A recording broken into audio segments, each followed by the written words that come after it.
এই যে হিরো বা হিরোইজমের যে ফিলসফি সেটা আমি ওন করি না, ঠিক আছে? এটা কাউকে আক্রমণ করে না, এটা আমার একটা দর্শন যে আমি খুব স্বাচ্ছন্দ্য বোধ করি যে অভিনেতা জানি বলা হয় আমাকে বা সবাইকে, আমি সবাইকে অভিনেতা বা নায়ক বলে আখ্যায়িত করতে চাই না।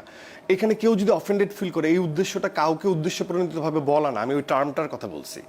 তাহলে একটা বয়স যখন আমাকে বলা হয় যে আপনার বয়স কত, আমি যখন বলে ফেলি যে 40 বছরের আমি পার করে ফেলছি, আমার কোনো চাপ অনুভব হয় না, কারণ আমি একজন অভিনেতা হয়ে উঠেছি বা উঠতে চাই। কারণ আমার কোনো টাইম লিমিট নাই, মৃত্যুর আগ পর্যন্ত আমি অভিনয়টাই করব কেন্দ্রীয় চরিত্রে বা অনেক ইম্পর্টেন্ট ক্যারেক্টারে। তো সেই সময় যখন বলা হয় যে বয়সটা বলে দিলেন, তখন আমি বলি যে আমি তো আসলে সো কল্ড ওই হিরো বা ওই হিরোইজমটাকে ফলো করি না, যেখানে আমার ব্যক্তিগত, যেমন অনেকে হয় যে আমাদেরকে শেখানো হতো, আমিও এটা ফেস করছি যে তুমি তুমি হিরো, তুমি তোমার পার্সোনাল এই জিনিসটা কিন্তু বলবা না, অনেক আগে প্রেমের কথা বলে দিও না, তাহলে মেয়েরা তোমাকে পছন্দ করবে না, দর্শক তোমাকে পছন্দ করবে না। আমি ওই কথাটা বলছি যে যে ওই সকল হিরোইজমটা তো আমি ফলো করি না, বা ওই হিরো তো আমি না যে বিয়ের কথা বলা যাবে না, বা বউয়ের কথা বলা যাবে না, বা বাচ্চার কথা বলা যাবে না, বা বয়সের কথা বলা যাবে না। আমি ওই হিরোটাও হয়ে উঠতে চাই না যে কিনা মানুষের কাছাকাছি পৌঁছাতে পারবে না। হ্যাঁ, যেমন আমি হল ভিজিটে যাচ্ছি, এটা অনেকে মনে করতে পারেন যে এটা তো কোনো হিরোর কাজ না।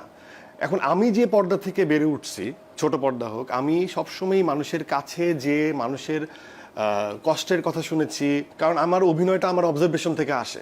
সো এটা আমার দর্শন বা এটা আমার ফিলোসফি, যে আমি আসলে আমার কথা বলেছি যে আমি তো আসলে ওই হিরোটা না, আমি তো একজন অভিনেতা, যে আমার জায়গা থেকে আমি বয়সের কথা বলতে পারবো না, বউয়ের কথা বলতে পারবো না, বাচ্চার কথা বলতে পারবো না। সো এগুলো আমার কোনো সময়ই চাপ ফিল হয় নাই, বয়স নিয়েও হয় নাই, বউ নিয়েও হয় নাই, বাচ্চা নিয়েও হয় নাই। এবং কাজের ক্ষেত্রে কাজ যদি কম আসে, কোনো কিছু না, সমস্যা নাই, একসেপ্ট করে নেব, আমি সেই কথাও বলেছি। তো কথা প্রসঙ্গে ওইটাই আসছে যে ওই ফিলোসফির কথা বলছি, যে একটা সময় যারা অনেক আগে বলতেন যে অভিনেতাদের অসাধারণ, তারা এই জন্য অসাধারণ ব্যক্তিত্বদের একটু আড়ালে থাকতে হয়, দূরে থাকতে হয়।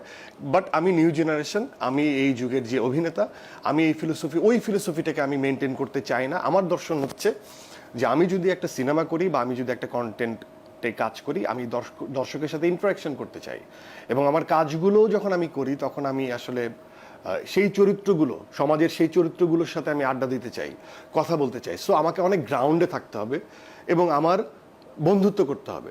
তো এইভাবে আমার পোর্ট্রেশনটা হয়। সো এটা আমার একটা দর্শন। এটা যদি কেউ ভেবে থাকে যে আমি কাউকে ইঙ্গিতপূর্ণভাবে কথা বলেছি, আমি ওখানে নামও নেই নাই, আমার দর্শনের কথা আমি বলছি, এটাকে মিসইন্টারপ্রেট, আমি বলবো যে এটা আসলে তারা হয়তো বা বুঝতে পারেন নাই। বাট আমার জায়গায় আমি এই কথাটাই বলেছি।